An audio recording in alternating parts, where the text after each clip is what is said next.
అందరికీ నమస్కారం. ఈరోజు మా జనసేన ఆఫీస్ దగ్గరికి డిఎస్సి డిస్ట్రిక్ట్ సెలక్షన్ కమిటీ ఆ ఇష్యూ మీద చాలామంది యూత్ వచ్చారు. నేను వాళ్ళని ఏంటో అర్థం చేసుకుంటే ట్రై చేశాను.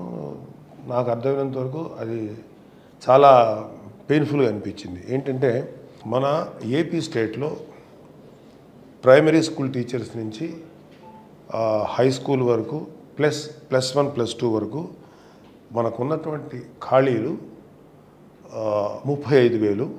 రేపొద్దున 1 ఇయర్ 2 ఇయర్స్ రిటైర్ అయిపోతే కూడా చాలామంది టీచర్లు దాదాపు 40,000 మందికి రీచ్ అవుతారు. రాజశేఖర రెడ్డి గారు వాడిన కాన్సెప్టే జగన్మోహన్ రెడ్డి గారు మెగా డిఎస్సి రిలీజ్ చేస్తాం అంటే 35,000 పోస్టులకి టీచర్లు భర్తీ చేస్తాం అనేటువంటి మాట చెప్పారు. జరిగిపోయి ఇంచుమించు 5 సంవత్సరాలకు పూర్తిగా వస్తున్న తరుణంలో మొన్న ఒక 6,000 మందిని అనౌన్స్ చేశారు. ఇది 6,000 అంటే 35,000 పోస్టులకి 6,000 మందిని అనౌన్స్ చేశారు. సో ఇంకా చాలా దీంట్లో ఈ క్లిష్టమైనటువంటి మ్యాటర్ ఉన్నా కూడా నాకు అర్థమేం జరిగేంటంటే వీళ్ళందరూ కూడా ఈ కుర్రవాళ్ళందరూ కూడా ఒక ఈ qualified TET teacher eligibility test pass అయిన వాళ్ళు ఇంచుమించు 10 లక్షల మంది ఉన్నారని వాళ్ళు చెప్తున్నారు. ఒక 50,000 లక్ష అటు ఇటు ఉన్న 10 లక్షల మంది ready to right the exam, DSC exams రైట్కి రెడీగా ఉన్నారు. అయితే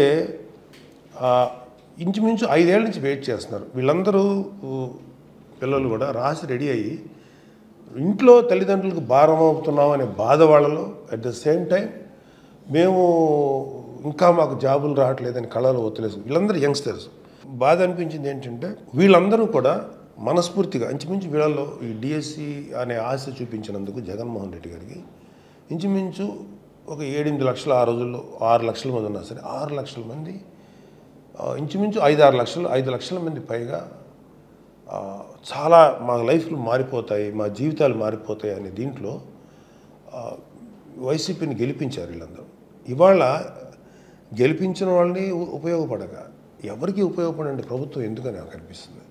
ఇట్స్ వెరీ బ్యాడ్. ఎందుకంటే వాళ్ళ పవన్ కళ్యాణ్ గారు చాలాసార్లు చెప్పారు వయసు అయిపోతుంది ఇంకా తల్లిదండ్రులకు భారంగా అయిపోతున్నాం అనే బాధ యూత్లో ఎంత ఉంది. సో నాకేమంటే 35,000 పోస్టుల్లో నువ్వు 6,000 పోస్టులు అనౌన్స్ చేసి 1,600 కర్నూలుకి ఇచ్చి మిగతా అన్నీ ఇచ్చారు. అది 8,000 మొత్తం 8,000 మంది ఇచ్చారు. 6,100లో 1,600 కర్నూలుకే ఇచ్చారు. మిగతా ఏదో కొంత సర్దారు. సో అది ఎంతమందికి ఇస్తారు? ఈ వెయిటింగ్ ఏమో 35,000 పోస్టులు ఉన్నాయి, 10 లక్షల మంది రాయటానికి రెడీగా ఉన్నారు. మీరు 6,000 మందికి ఇచ్చారు. 6,000 మందిని ఎప్పుడు ఇస్తారు, ఏం చేస్తారు?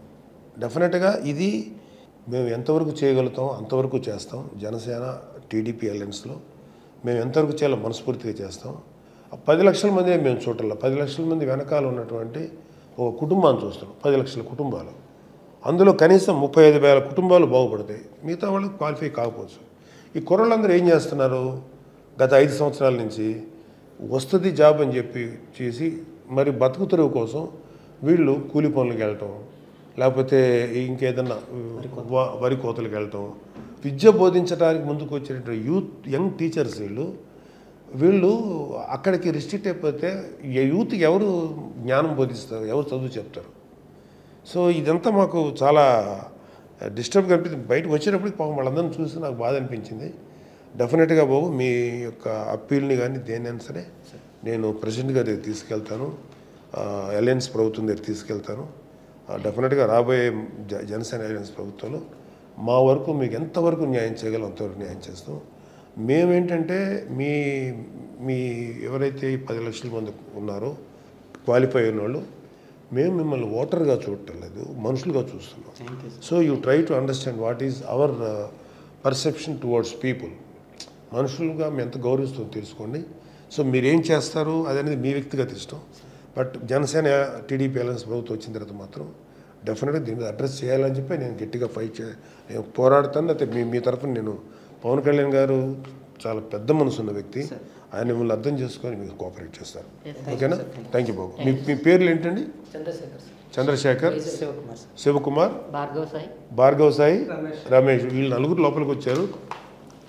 బయట చాలామందితో మాట్లాడి మీరు చూశారు. సో మీ అందరికీ మేము ఎంతవరకు న్యాయం చేయగలం మనస్ఫూర్తిగా న్యాయం చేస్తాం.